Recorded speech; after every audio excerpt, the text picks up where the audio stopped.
Good morning students. Myself doctor Vishal Tiwari.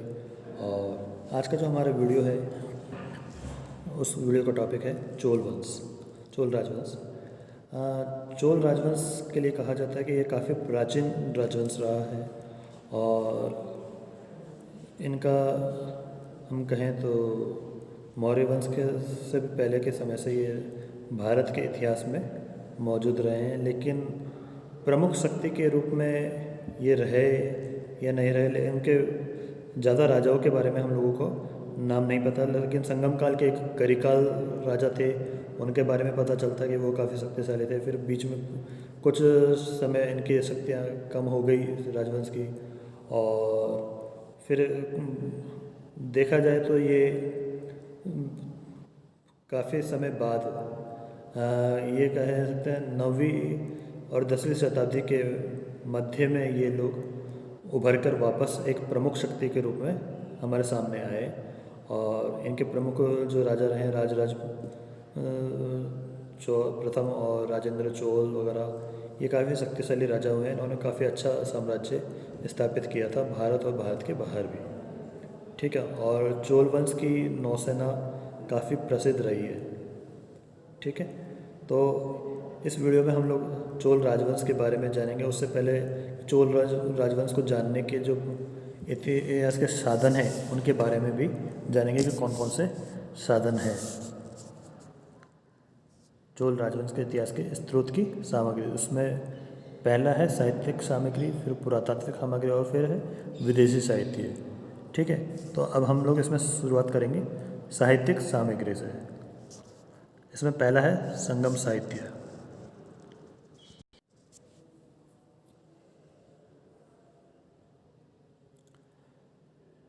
वैसे प्राचीन काल में दक्षिण भारत के कृष्णा नदी से कुमारी अंतरिप तक के क्षेत्र को तमिल प्रदेश कहा जाता था।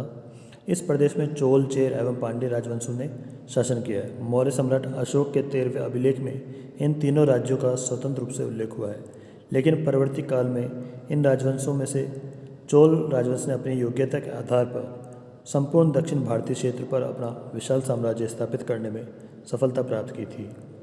और इस राजवंश के उत्कर्ष का केंद्र तंजौर था और यही उसकी राजधानी थी।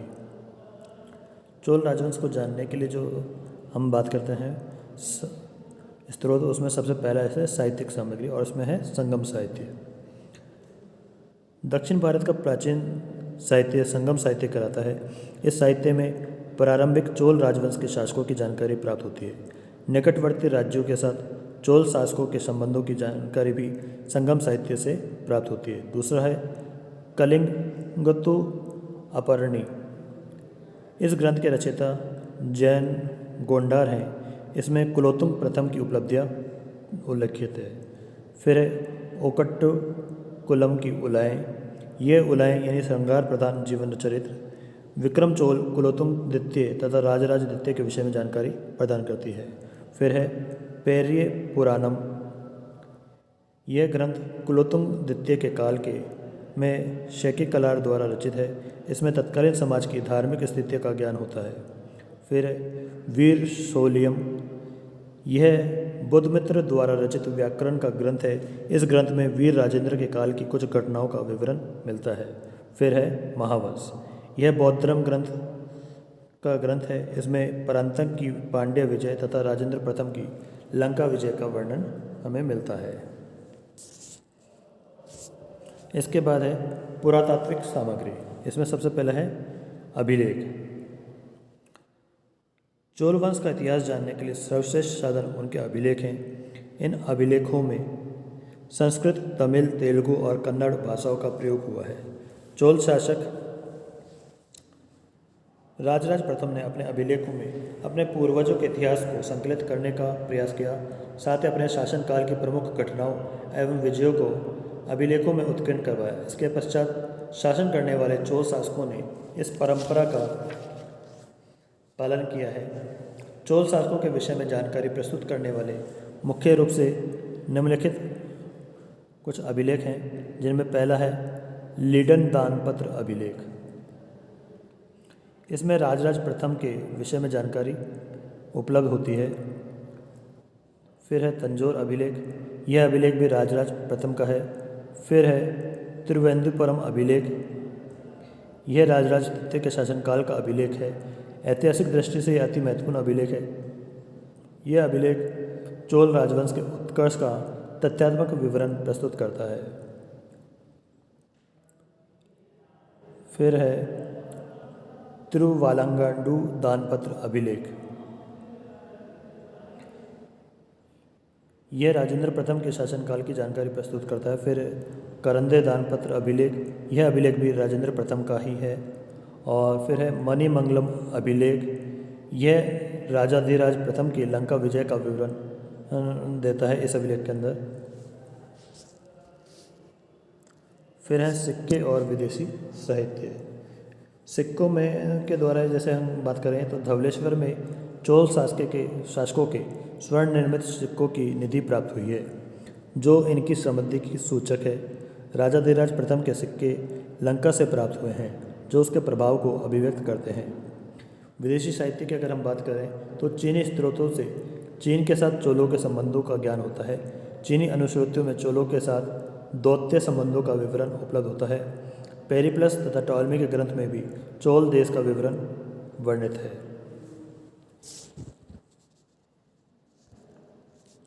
अब बात करते हैं हम लोग चोलों की प्राचीनता के बारे में।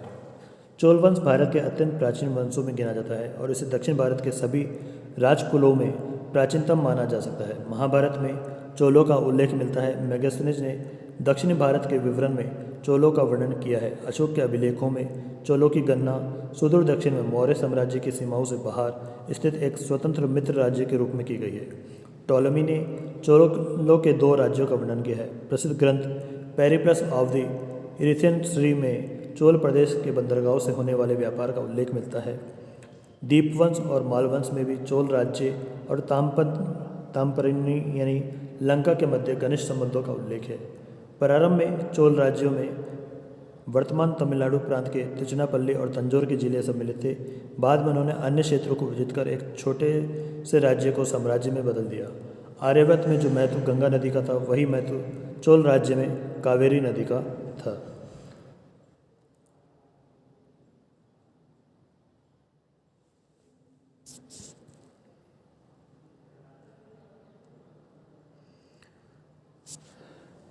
इनका सबसे प्रसिद्ध राजा पहले रहा है करिकाल चोल। संगम साहित्य से ज्ञात होता है कि द्वितीय शताब्दी में चोल वंश का एक प्रसिद्ध राजा करिकाल हुआ। करिकाल का अर्थ है कली के लिए मृत्यु के समान। करिकाल चोल के जीवन का सबसे महत्वपूर्ण युद्ध वेन्नी युद्ध था। इसमें उसने पांड्यों, चेरों आदि अनेक राजाओं के राजवंशों के संघ को पराजित किया और दक्षिणी भारत में अपना प्रभुत्व स्थापित किया। शिल्पाधिकारम काव्य में उल्लेख है कि करिकाल चोल ने लंका पर भी आक्रमण किया था और वहां से 12,000 व्यक्तियों को लाकर अपने राज्य में बसाया। इन्हीं मनुष्यों की सेवाओं से उसने अपने राज्य में पुहार नामक स्थान का दुर्गीकरण कराया था। करिकाल चोल एक योग्य प्रशासक भी था। उसने वन्य प्रदेशों को साफ कराकर उन्हें कृषि योग्य बनाया। खेतों की सिंचाई के लिए उसने अनेक तालाब बनवाए।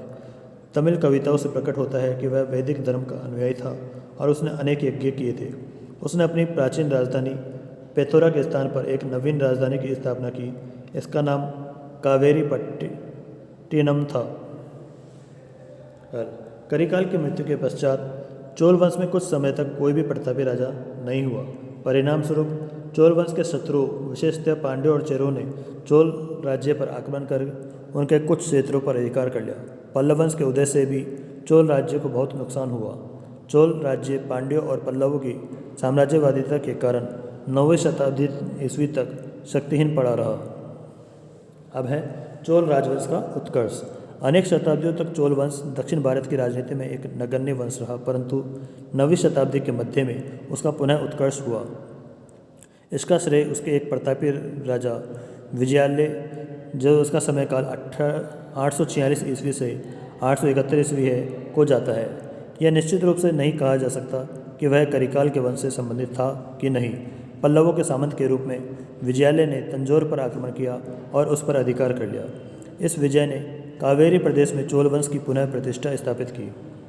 विजयालय का उत्तराधिकारी उसका योग्य पुत्र आदित्य प्रथम 891 ईस्वी से 907 ईस्वी था।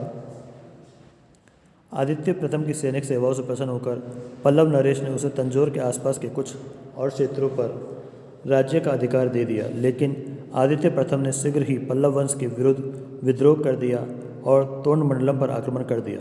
इस युद्ध में उसने पल्लव नरेश अपराजित को मार डाला।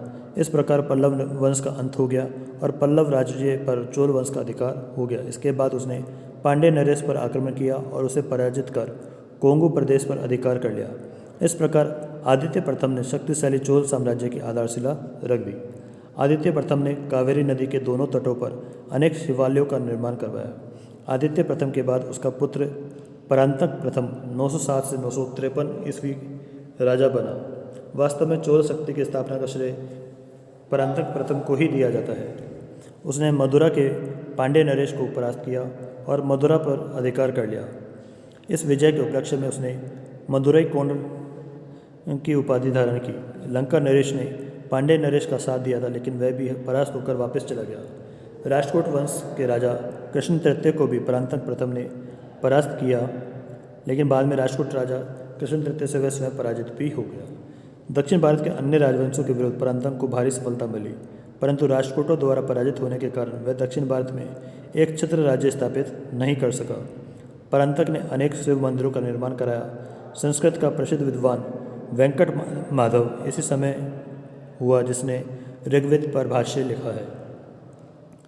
परांतक प्रथम की मृत्यु के बाद 30 वर्षों तक चोल राज्य की आंतरिक स्थिति गड़बड़ रही और चोल शक्ति दुर्बल हो गई। परांतक प्रथम के पश्चात उसके पुत्र गंडरादित्य 953 से 957 ईस्वी ने राज्य किया और उसके बाद उसके भाई अरिंजय ने कुछ मास तक राज्य किया। अरिंजय के पश्चात परांतक द्वितीय सुंदर चोल 957 से 973 ईस्वी ने शासन किया। उसने पांड्य नरेश वीर पांड्य को पराजित किया और लंका पर आक्रमण कर लंका नरेश को परास्त किया। परांतक द्वितीय के बाद गंडरादित्य के पुत्र उत्तम चोल 973 से 985 ने ईस्वी ने, जिसने परांतक द्वितीय के पुत्र एवं युवराज को मरवा डाला था, राज्य किया। उत्तम चोल के पश्चात सुंदर चोल परांतक द्वितीय का पुत्र राजराज प्रथम 985 ईस्वी में राज सिंहासन पर बैठा।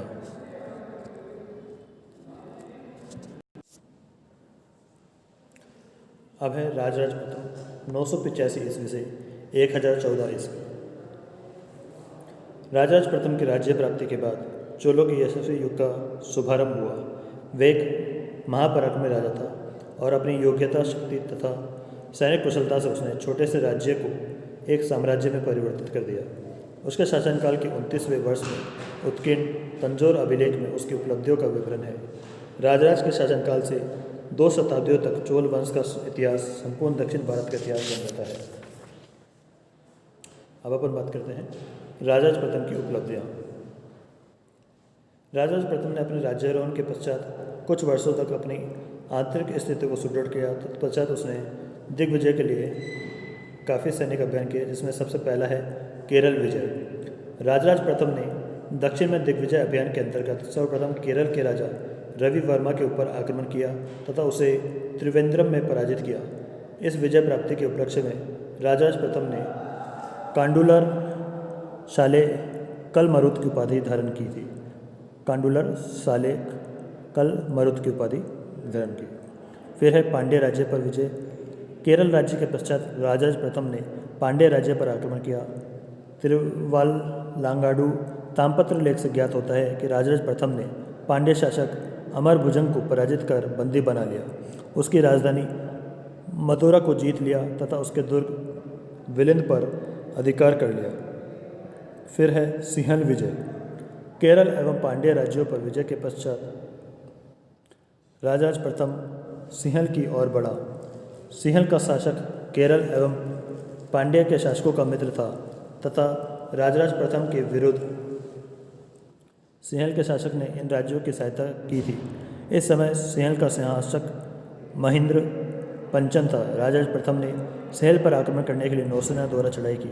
सिंहल नरेश महेंद्र पराजित हुआ। चोल नौसेना ने अनुराधापुर को ध्वस्त कर दिया तथा सिंहल द्वीप के उत्तरी भाग पर राजराज प्रथम का अधिकार स्थापित हो गया।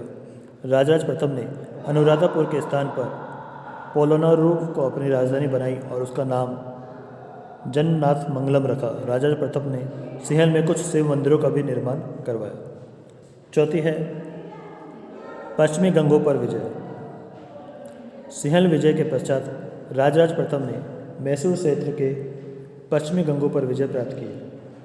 कर्नाटक से प्राप्त लेख में राजराज प्रथम के लिए चोल नारायण शब्द का प्रयोग हुआ है।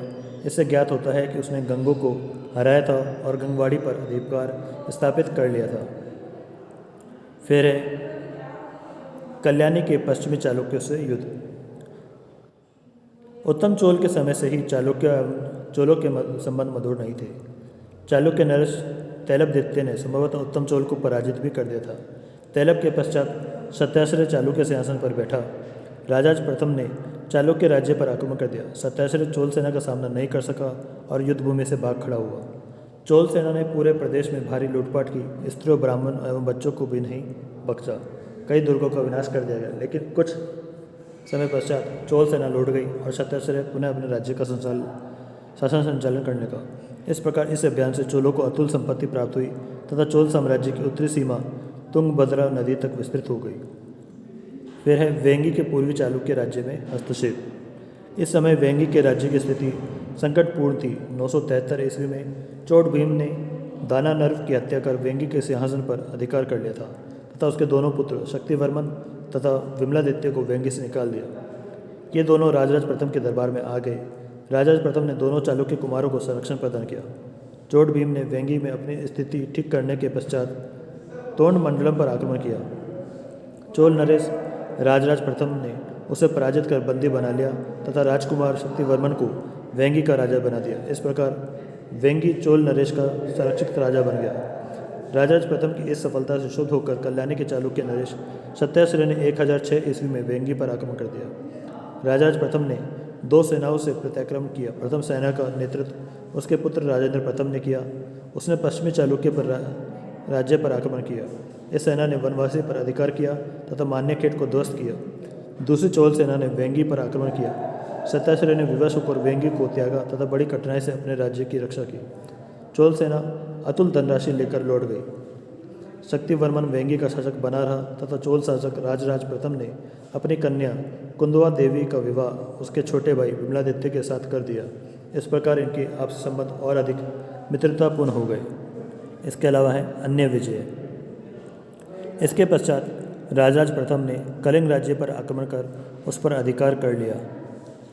अपने शासन के अंतिम चरण में मालदीव को जीतकर अपने राज्य में मिला लिया। मालदीव पर विजय नौसेना की सहायता से की गई।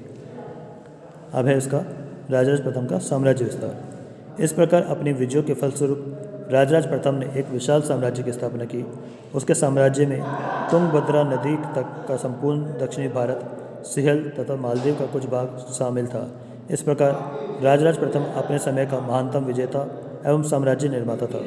अपनी शक्ति और पराक्रम को घोषित करने के लिए उसने बड़ी बड़ी उपाधियां धारण की, जैसे चोल मार्तंड, राजश्रेय, राजमार्तंड, अरिमोली, चोलेंद्र सिंह, मोमुडी चोल, सिंहलांतक, तेलिंग कुलकाल, पांड्य कुलशनी आदि। अब है राजराज प्रथम की सांस्कृतिक उपलब्धियाँ। राजराज प्रथम महान विजेता के साथ साथ कुशल प्रशासक एवं महान निर्माता था। उसने अपने राज्य में भूमि की माप, जोख, कार्रवाई तथा कर निर्धारण की व्यावहारिक व्यवस्था की। विभिन्न मंडलों में योग्य अधिकारियों की नियुक्तियां की। राजराज प्रथम ने एक स्थायी सेना तथा नौसेना का गठन किया। उसने स्वर्ण, रजत एवं ताम्र के सिक्कों का प्रचलन किया। अपने पुत्र राजेंद्र प्रथम को युवराज बनाया तथा उसे शासन की कुछ जिम्मेदारियां प्रदान की ताकि वह भावी शासक सफलतापूर्वक शासन संचालन कर सके। राजराज प्रथम का विशेष यश एवं ख्याति तंजौर में उसके द्वारा निर्मित बृहदीश्वर मंदिर पर आधारित है, जो कि राजराजेश्वर मंदिर के नाम से प्रसिद्ध है। यह भव्य मंदिर अपने विशाल आकार, मनोहारी शिल्पकला, उत्कृष्ट अलंकरण विधानों एवं प्रभातोत्पादक स्थापत्य योजना के लिए प्रसिद्ध है। राजराज शिव का परम भक्त था, परंतु वह अन्य धर्मों के प्रति भी उदार था। यही कारण है कि उसने विष्णु मंदिरों का भी निर्माण करवाया और तंजौर के राजराजेश्वर मंदिर में बौद्ध प्रतिमाएं भी प्रतिष्ठित करवाई। वह एक कुशल प्रशासक भी था। उसका संपूर्ण शासन विकेंद्रीकरण की नीति पर आधारित था, जिसके अंतर्गत उसने ग्रामों और नगरों को स्वायत्त शासन दे रखा था। राजराज प्रथम की गणना दक्षिण भारत के महान सम्राटों में होती है। अपने 30 वर्ष के शासनकाल में उसने चोल साम्राज्य को एक सुदृढ़ संगठन, कुशल प्रशासन एवं शक्तिशाली नौसेना दी।